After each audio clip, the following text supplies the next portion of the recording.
Origami as a puzzle platformer sounds like a really cool idea, and so I was lucky to be able to join the playtest for Origament, a paper adventure, a game that I've had my eye on since I saw it was announced, and I've been able to get an early access preview.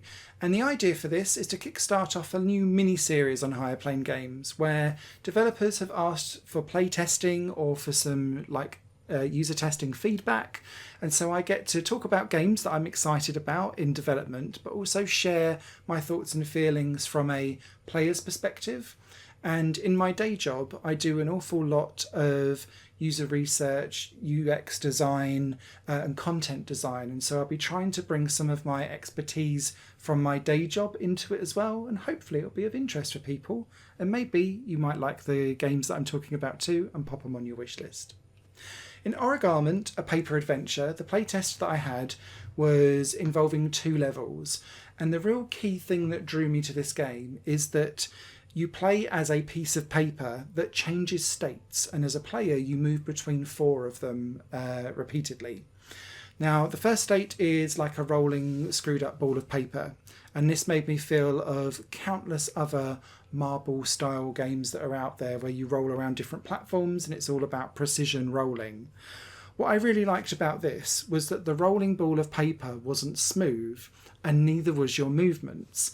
And so where you kind of bobble around a little bit, if you tried to rush going over narrow platforms, you would roll off the side and respawn and have to try and do it again. And I thought that that was good because it just made you be a little bit more careful and you were less carefree on what was at sometimes some quite simple platforming to get used to. The next state, which was primarily all about what I was doing in the first opening level, is a paper boat.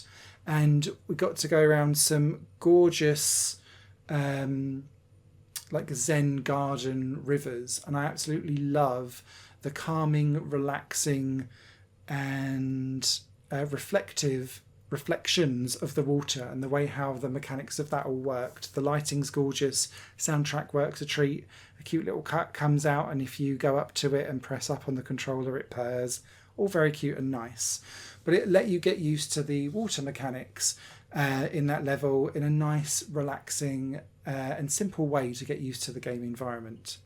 I really liked the simple controls of the boat as well, and the physics felt appropriate. I don't know how else to describe it, but the weight of the boat and how it kind of flollops around a little bit like a wobbly jelly, but paper thin, so quite lightweight, but could still steer consistently, just made sense to me. The next state, and the one where I think most of the trailer footage might come from, is when you're playing as a paper plane, because this felt majestic and serene. Getting paper plane flight to feel correct and being nimble but serene and glidey is quite tricky, but I felt like Origament got that down to a T.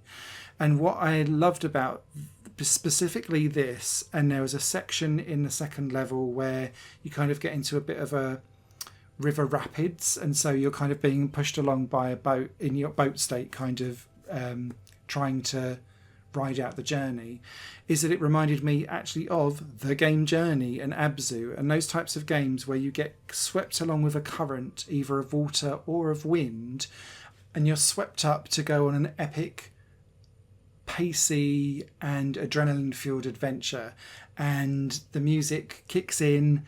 It really hammered home a majestic feel when you're, particularly as the paper plane, and I thought it looked beautiful, played beautiful, was incredibly easy to do as well. The fourth state is where you turn into a shuriken and kind of toss yourself about a little bit, and there's 2 reasons for this. The first one is if you are as a paper plane, you start off as jumping up to become the paper plane and then try and glide over obstacles and dangers. But if you've got a bigger gap to get across, you can then turn into a shuriken and kind of spin yourself over for like an extended jump. And that felt fluid, floaty and graceful. But that same animation is used for an attack as a shuriken, and this is the only thing that kind of jarred me slightly, physics versus visuals, was that it felt odd having the most serene, graceful spin of a shuriken to kind of clear out some enemies. the enemies didn't seem to die when you hit them. They scatter and then reappear elsewhere.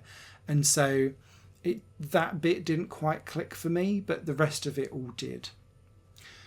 The level design also I thought was intriguing and interesting, because whilst the first level was quite linear and narrow, going around water currents in a gentle, serene, zen-like environment, the second environment was, to me, inspired by Venice, and you've got canals and gondolas and lots of tiny little bridges and people running around in a fair. And there were lots of back streets and areas where you could just go off the beaten track and just rummage around and have quiet little moments to yourself, just chilling in the world of Origament. And I really liked that attention to detail about things that potentially you could just roll on by and totally ignore and miss. But actually it encouraged me to go off and explore and just be part of the Origament world. And there's a lot to be said around having... It's not an open world, it's not that grand, but having a level that, although it has quite clear signposting of go this way to progress stuff, you're allowed to just freely explore and do your own thing. And I thought that was really encouraged in a organic way that made exploring stuff really quite fun. My only notes from a UX, I guess, perspective would be that having some of the user interface on around collectibles permanently on the screen just kind of didn't suit the uncluttered vibe of the rest of the game and felt a little bit of tonally out of place for me. But the only other thing, just from a visual perspective, is that sometimes it was quite difficult to understand where you're going to land because it's from a isometric perspective. And I wonder if there's something around making the shadows more obvious that helps you understand where you're coming into land to then make you go, right, I am in the right place. Particularly when there's a few acrobatic moments where you're trying to do a jump and then turn into a shuriken and spin yourself through small slot gaps. That was quite difficult sometimes to visually pass where you're in the right place to then turn into the shuriken and spin yourself through. I think that is minor though to what is looking and shaping up to be a really cool game that played well, gave me emotions during just the playtest, and certainly whet my appetite for the full game when it comes out, hopefully later this year. That's Origament, a paper adventure. I hope that was informative for the devs from playtest feedback. And I don't know if anyone else found that interesting. Comment below if you did. And if you quite fancy the game, pop it on your wish list because that always helps out developers. Thanks for watching. Take care.